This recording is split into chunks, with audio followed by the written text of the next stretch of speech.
Povo de Deus, paz do Senhor Jesus, glória a Deus, porque nós chegamos até aqui na nossa lição de número 6. Até aqui o Senhor tem nos permitido chegar. E hoje nós vamos falar sobre o tema igreja, organismo e organização, na nossa lição de número 6 do dia 11 de fevereiro de 2024. Eu quero te convidar a assistir os outros vídeos comentando desde a lição de número 1 à lição de número 5, para que você venha compreender mais sobre a eclesiologia, a igreja do Senhor Jesus Cristo. Porque mesmo que já tenha passado os dias da aula a ser aplicada, é muito importante você recapitular essas aulas para você conhecer mais sobre a palavra de Deus. E hoje nós vamos falar sobre esta lição do assunto igreja, organismo e organização. Desde já eu quero te convidar, você que ainda não é inscrito, se inscreva neste canal, dá um like no final deste vídeo ou no meio do vídeo se você está achando esse estudo importante e se você acha que é importante este canal que fala sobre a palavra de Deus crescer. Eu te convido, dá o like e se inscreva e não deixe de compartilhar com o grupo da sua igreja para que as pessoas venham assistir sobre esta lição. O nosso textuário está em Atos dos Apóstolos, capítulo 6, verso 3, que nos diz: Escolhei, pois, irmãos, dentre vós, 7 varões de boa reputação, cheios do Espírito Santo e de sabedoria, aos quais constituamos sobre este importante negócio. A nossa verdade prática, ela nos diz: a igreja é um organismo vivo, contudo, como toda estrutura viva, precisa ser organizada.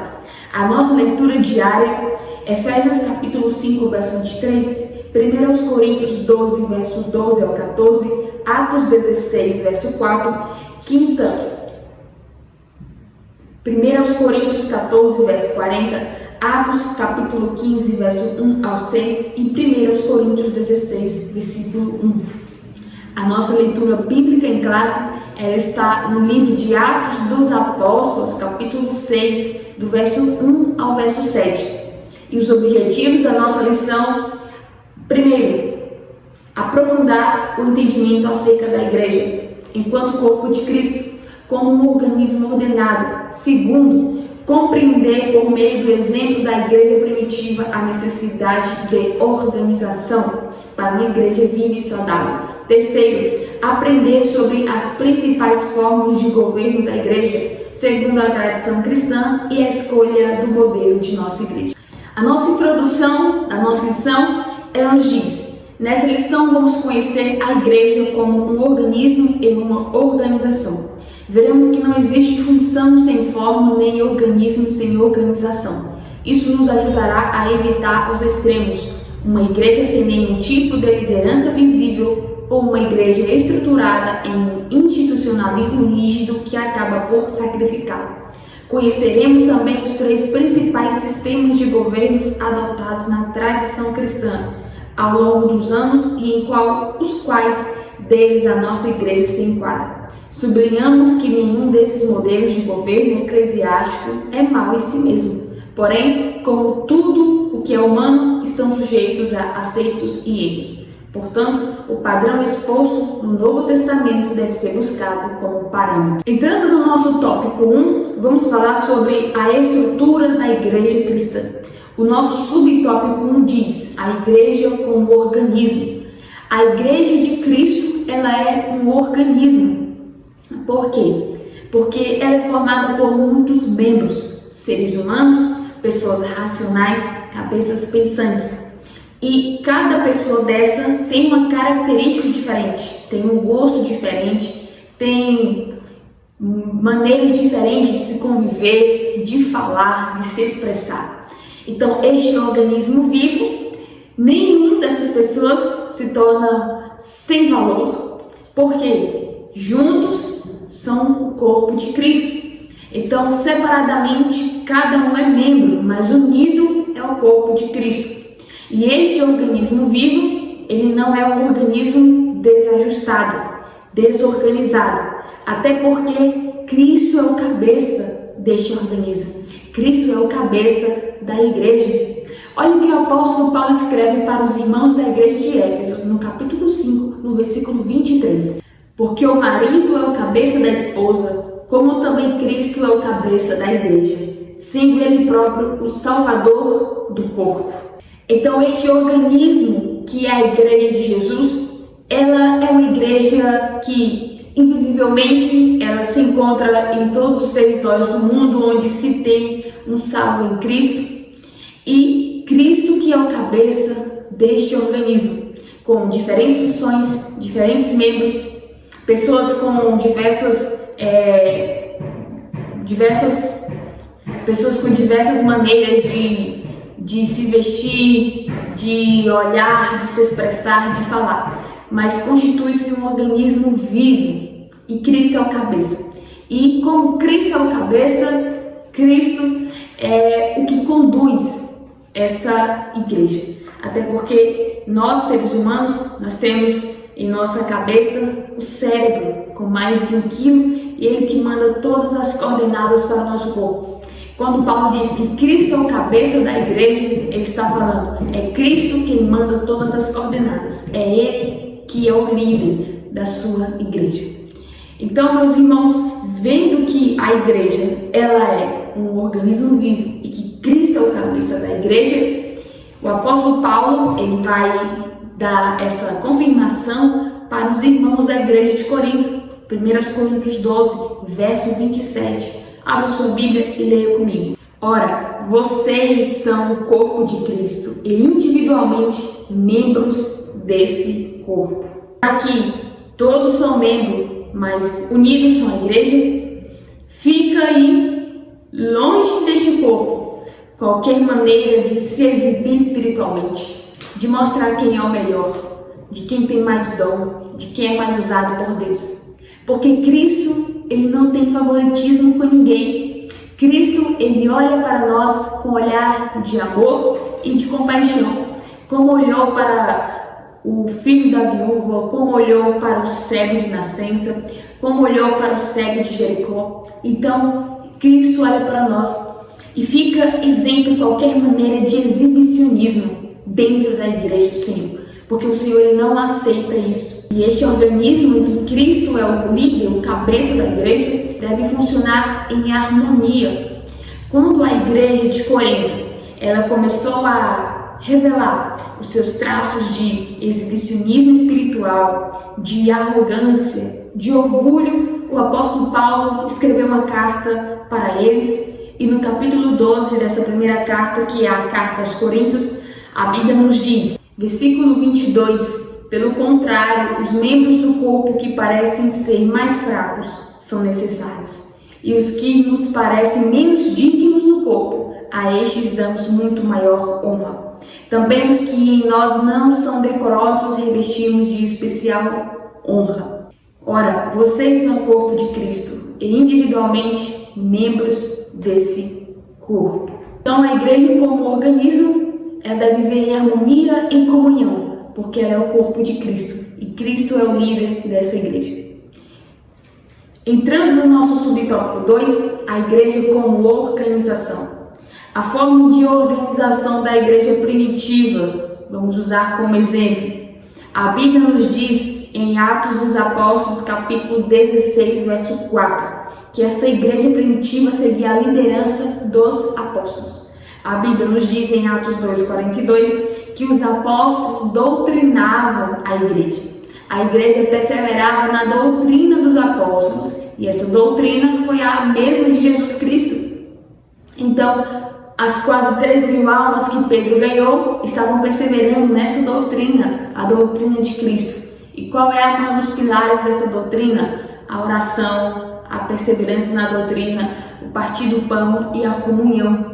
Então era nessa doutrina que perseverava. Importante enfatizar também que a igreja primitiva, enquanto organização, cuidavam da parte administrativa, como nós podemos ver em Atos dos Apóstolos, capítulo 4, versículo 37. Além do mais, a palavra de Deus nos diz em Atos dos Apóstolos, capítulo 6, verso 6, e no capítulo 14, versículo 23, que a igreja instituía lideranças locais. Era importante que aonde tivesse uma igreja, onde houvesse a plantação de uma igreja, ali ficaria um líder para pastorear esta igreja. A gente vê que nas viagens de Paulo, nas 3 viagens missionárias do apóstolo, ele plantava igrejas em locais e ele deixava um de seus discípulos que ele via que tinha capacidade para liderar aquela igreja. Por exemplo, Timóteo foi o pastor da igreja de Éfeso. Então, essa igreja primitiva ela tinha organização, até porque tudo no reino de Deus é organizado. Lá no céu existe uma organização. Aqui nessa terra, na igreja do Senhor, também deve ser organizada. Por outro lado, a gente precisa diferenciar o que é uma igreja organizada de uma igreja institucionalizada. A organização é saudável, a institucionalização não é. Imagine você chegar em um culto e você ver a igreja toda desorganizada. As pessoas vestindo qualquer tipo de roupa, as cadeiras todas bagunçadas. Imagine não ter um microfone, nem um sonoplasta para poder cuidar do som ambiente. Imagine as lâmpadas queimadas e outras acesas. Imagine também como está a limpeza dessa igreja. Imagine quem é que está dirigindo o culto, a quem vai ser distribuída oportunidades. Então é importante nós darmos ênfase também na liturgia dos cultos, em que precisam ser organizados. E me permitam abrir um parêntese aqui. Existem cultos que eu vou que tem 2 horas de louvor e 15 minutos para a palavra. Parece ser arrogante o que eu vou falar, mas eu nunca mais volto nessa igreja. Porque as pessoas não dão espaço para a palavra de Deus. Mas também já fui em igrejas que foi uma bênção. E teve o louvor, teve a adoração, teve a busca. É muito importante nós buscarmos a Deus e adorar a Ele através dos louvores. Mas eu tive uma boa oportunidade para pregar a palavra de Deus. E não precisei correr como sermão. Não precisei me desesperar olhando para o relógio, porque tinha que acabar o culto no horário, porque tem pessoas com suas diversas necessidades. Mas em contrapartida eu já fui muito abençoado com o relógio para pregar. Então é importante nós olharmos com esse viés de organização até mesmo na liturgia do culto. A institucionalização ela é muito diferente, porque ela é rígida e ela freia a igreja, porque tem que ter leis, princípios que não são baseados na palavra de Deus. Em contrapartida, uma igreja organizada ela vive em princípios e mandamentos baseados na palavra de Deus. Uma igreja organizada, ela é viva e ela cresce. Mas uma igreja institucionalizada, ela caminha para a morte. A frieza espiritual vai entrar dentro dela. Porque vamos perder o que é essencial, a presença do Espírito Santo dentro de uma igreja, se ela é institucionalizada. Agora, se há liberdade de culto, se há liberdade do agir, do mover do Espírito Santo, essa igreja, ela é uma igreja avivada, uma igreja viva. Entrando no nosso subtópico 3, organismo e organização, vimos que a igreja como corpo de Cristo é um organismo vivo e uma organização. Ela existe como organismo e como organização, como nós vimos o exemplo da igreja primitiva. Alguns acreditam que essa igreja existe somente na forma de organismo e rejeitam toda forma de organização para ela. Mas vejamos o que diz a palavra de Deus na carta de Paulo aos Efésios, capítulo 4, versículo 11. E ele mesmo concedeu uns para apóstolos, outros para profetas, outros para evangelistas e outros para pastores e mestres, com vistas ao aperfeiçoamento dos santos para o desempenho do seu serviço, para a edificação do corpo de Cristo, até que todos cheguemos à unidade da fé e do pleno conhecimento do Filho de Deus, ao estado de pessoa madura, à medida da estatura da plenitude de Cristo. Então, olha como Jesus ele gosta da organização da sua igreja. Tanto é que Cristo instituiu algumas pessoas com dons ministeriais para que a igreja de Jesus ela venha avançar, ela venha crescer espiritualmente e não permanecer na mesma situação, como crianças que não recebem o amadurecimento, não crescem. Agora em Atos capítulo 15 a gente vê a primeira reunião da igreja primitiva. Os apóstolos vão se reunir e vão conversar. Vamos pregar para os gentios também. Cristo veio para eles, a salvação veio para eles. Então a igreja ela vai fazer uma reunião para que não fique aquele disse-me-disse, aquele mimimi, aquele olho de canto, aquele olho revirado. Esse aí está pregando para gentio. Gentio não pode ser salvo, este é impuro. Então eles resolveram, vamos fazer uma reunião, vamos alinhar, colocar o ponto no i e vamos levar o evangelho para os gentios. Porque Cristo ele veio para todos. Como nós lemos em Efésios 2,14, Jesus ele veio unir os povos, derrubar o muro, a barreira que existia entre judeus e gentios e fez um só povo. Agora, entrando no nosso tópico 2, vamos falar sobre igreja, um organismo vivo e organizado. O subtópico 1 vai falar no seu aspecto local. Tomando novamente por base o Novo Testamento, a igreja ela existe localmente como comunidade organizada, como nós já podemos ver na igreja primitiva, e dessa forma a igreja que havia lá dessa forma havia a igreja que ela estava em Roma, Corinto, Éfeso, a igreja no seu aspecto local, a igreja visível. Mas existe a igreja universal, que é a igreja do Senhor Jesus, que pode ter em Corinto, pode ter em Éfeso, pode ter em Roma, mas universalmente é uma só, a igreja de Jesus Cristo. Esta igreja do Senhor, que estava lá em Jerusalém, em Atos 2, verso 42, a Bíblia diz que esta igreja se reunia. Essa igreja tinha comunhão, ela tinha um momento de partir o pão e uns esperar pelos outros. Essa igreja ela orava, Atos 2, verso 42, Atos 12, verso 12, quando a igreja ora para que Pedro seja livre da prisão. E essa igreja também ela enxergava as demandas sociais que precisavam ser atendidas. Olha o que a Bíblia nos diz em Atos 4, verso 35. E os depositavam aos pés dos apóstolos. Então se distribuía a cada um conforme a sua necessidade. Então, além da igreja ela ter uma visão de crescimento espiritual, ela também tinha uma visão de crescimento social. Ajudava os mais necessitados. E esta igreja havia irmãos que levavam o melhor que eles tinham, as suas posses, o que eles poderiam ajudar. Eles estavam levando e colocando, como a Bíblia diz, aos pés dos apóstolos, e estes iam distribuir para aqueles irmãos que tinham maior necessidade. Esta é a característica de uma igreja local. Essa igreja local ela também instituiu o diaconato, como a gente pode ler em Atos capítulo 6, do verso 2 ao verso 6. Outro detalhe importante é que esta igreja ela elegeu lideranças, Atos 14, verso 23, e enviou seus primeiros missionários em Atos 3, verso 1 ao 4. E como igreja local, essa igreja estava reunida e a voz do Espírito Santo estava presente.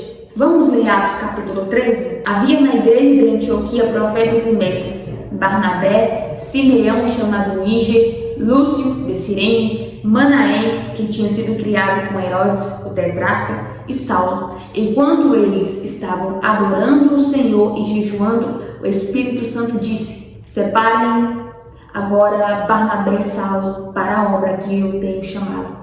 Então, jejuando e orando, impondo as mãos sobre eles, os despediram. Notamos que o Espírito Santo ele tem liberdade sobre esta igreja de Jerusalém. A igreja estava em comunhão, jejuando, adorando, orando, e o Espírito Santo vai e fala: separem Barnabé e Saulo para a obra que eu tenho chamado. E é o Espírito Santo que tem liberdade de falar dentro da igreja. Será que em muitas igrejas a gente ainda nota a liberdade do Espírito Santo nos cultos, de batizar vidas, de falar no meio da igreja através da variedade de línguas e outra pessoa interpretando, através do dom da profecia? Ou será que as pessoas elas não estão dando liberdade para o Espírito Santo? Quero deixar para vocês um recado importante. Eu acredito na continuidade dos dons espirituais. Eu já contemplei muito o Espírito Santo falando no meio da igreja. E a igreja primitiva, ela tinha essa sensibilidade de ouvir a voz do Espírito Santo. E a minha oração é que a igreja do Senhor, ela tenha sensibilidade para que ela venha ouvir o Espírito Santo falando e chamando para a obra missionária.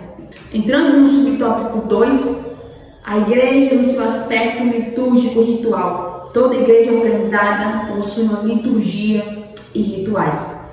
A igreja, portanto, organizada. A organização, portanto, é necessária para uma igreja viva. Uma igreja organizada mantém a decência e a ordem no culto e estabelece costumes que devem ser observados. Lembramos do Antigo Testamento, quando Deus manda Moisés construir junto com o povo o tabernáculo. O tabernáculo é pronto e Deus é específico em cada coisa. Deus foi específico nos utensílios do templo, na arca da aliança. Ele foi específico nas vestes do sacerdote. Deus foi específico também na hora do culto, de oferecer sacrifícios ao Senhor. O sacerdote teria que primeiro se banhar, se purificar, depois colocavam nele a veste sacerdotal e para ele oferecer sacrifícios ao Senhor não era de qualquer maneira, não era qualquer madeira que deveria usar.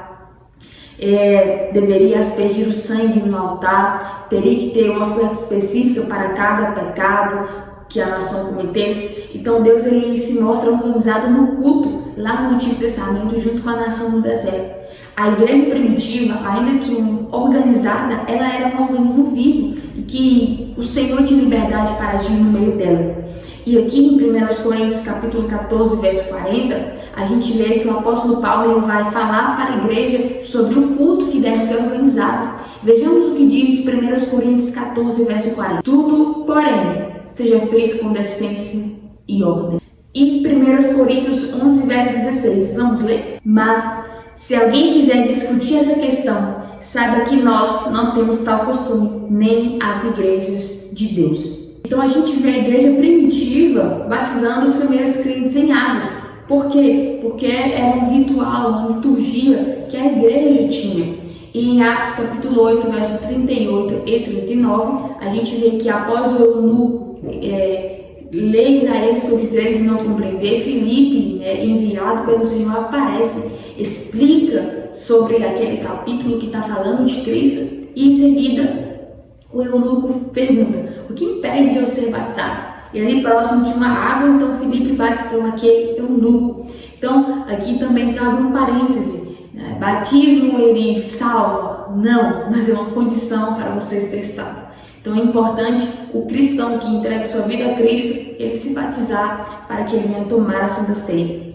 Então também existe uma ordem, um ritual, uma liturgia, uma organização na hora da ceia. Olha o que a Bíblia nos diz em 1 Coríntios capítulo 11, verso 23. Porque eu recebi do Senhor que também lhes entreguei, que o Senhor Jesus, na noite que foi traído, tomou o pão. Então Cristo, na hora da ceia, ele não pega o pão e já coloca dentro do suco e bebe. Não, primeiro ele pega o pão e dá graças, come. Depois pega o vinho, dá graças e toma. E a igreja de Corinto, ela estava fazendo tudo ao contrário. Ninguém esperava ninguém, todo mundo desorganizado. E olha o que a Bíblia nos diz no capítulo 11, no versículo 33. Assim, meus irmãos, quando vocês se reúnem para comer, esperem uns pelos outros. Então é organização, até mesmo na hora da ceia. Uma igreja viva, cheia do Espírito Santo, é uma igreja organizada. Entrando no tópico 3, o governo da igreja nas diferentes tradições cristãs. Primeiro, episcopal, um tipo de governo da igreja episcopal, em grego episkopos, e aparece algumas vezes no Novo Testamento. Vejamos o que diz Atos 20, verso 28. Cuidem de vocês mesmos e de todo o rebanho, no qual o Espírito Santo os colocou como bispos, para pastorearem a igreja de Deus, a qual ele comprou com seu próprio sangue. Neste contexto atual, o que acontece? Que o episcopalismo, ele defende que Cristo confiou o governo da igreja a uma categoria de oficiais denominados bispos ou supervisores. E isso, a Igreja Católica tomou esse segmento de governo para a igreja e culminou no papado romano. Então esse modelo ele é seguido pelo catolicismo, em que existe um supervisor, um bispo, um superior sobre todos, que é o Papa. A Igreja Católica, então, ela usa esse governo de igreja. Só que existem algumas denominações protestantes e pentecostais, as quais eu não preciso citar, que também usam esse modelo de governo na igreja. O segundo é o presbiteral. Aqui o ofício é o de presbítero, em grego presbíteros. Então é encontrado também no Novo Testamento. A Bíblia nos diz em Atos capítulo 11, versículo 30. E eles o fizeram enviando essa ajuda aos presbíteros por meio de Barnabé e Saulo. Então os presbíteros é como se fosse a segunda pessoa do pastor. Alguém que tem uma confiança, uma maneira de liderar semelhante à do pastor. Uma pessoa capaz. É o presbítero. Então aqui o presbítero ele faz parte do conselho da igreja. Ele é aquele que está do lado do pastor para tomar algumas decisões mais difíceis. Então o presbítero não é aquele que chegou na igreja hoje e já é presbítero amanhã. É uma pessoa que já está há um tempo no caminho de Cristo, que conhece a palavra, que vive a palavra. E o apóstolo Paulo ele deixa algumas instruções na carta a Timóteo. Vamos ler. 1 Timóteo 5,17. Devem ser considerados merecedores de pagamento em dobro os presbíteros que presidem bem, especialmente os que se esforçam na pregação da palavra e no ensino. Pois a Escritura declara: não amordace o boi quando ele pisa o trigo. E ainda, o trabalhador é digno do seu salário.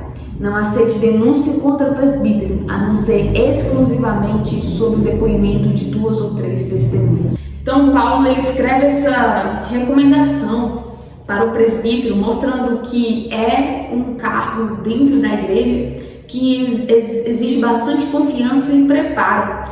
E aqui, no segundo subtópico, esse ofício de presbítero é aquele que possui autoridade para conduzir a igreja local.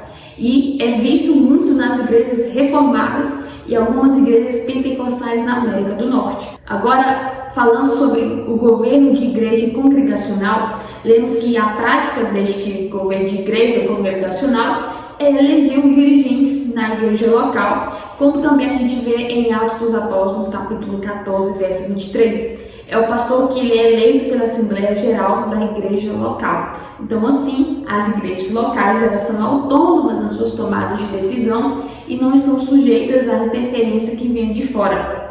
Um modelo a ser seguido é pelos batistas. E quarto subtópico, o sistema de governo de nossa igreja. No contexto norte-americano, as Assembleias de Deus se aproximam mais do modelo do governo presbiteral. Por outro lado, no contexto brasileiro, trazendo aqui para o Brasil, nossa igreja ela reúne o sistema entre episcopal e congregacional, porque existe um líder maior, um presidente da igreja, e existe aquele pastor que é o pastor congregacional, que ele tem autonomia para dirigir a igreja local e tomar decisões e liderar. Mas assim, observamos que é um modelo híbrido e a Assembleia de Deus, até o início dos anos 1930, ela foi fundada pelos batistas e seguiu o modelo congregacional. Mas atualmente o que se percebe é que segue o modelo episcopal e o modelo congregacional. Contudo, esse sistema de governo sofreu modificações a partir da criação da Comissão Geral em 1930, quando elementos do modelo episcopal foram somados à sua estrutura de governo. Assim, no atual modelo de governo, em sua grande maioria, embora mantenham certa autonomia administrativa em relação às comissões geral e estadual, a quem são filiadas, as igrejas possuem um modelo de liderança regional e local centralizado. Por exemplo, a autoridade de estabelecer lideranças pastorais nas igrejas locais pertence às convenções estaduais. Em alguns casos, essa função cabe a uma igreja sede, que preside sobre o conjunto de congregações locais a ela afiliadas.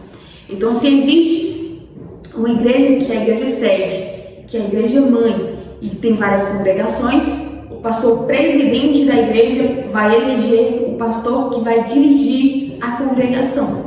É o modelo que nós vemos na Assembleia de Deus nos dias de hoje e esse governo de igreja não deixa de colocar Cristo como cabeça, como líder da sua igreja. Então notamos como é o governo de igreja, o que é organização, o que é organismo, e que a igreja do Senhor ela é um organismo, ela é organizada e o Espírito Santo está presente dentro dessa igreja. Meus irmãos, minhas irmãs, se você gostou dessa aula, se ela foi importante para você, dê um like. E não esqueça, compartilhe esta aula no grupo do WhatsApp. Se você ainda não é inscrito, eu te convido, se inscreva neste canal. E que Deus te abençoe. E nós nos encontramos na nossa aula de número 7.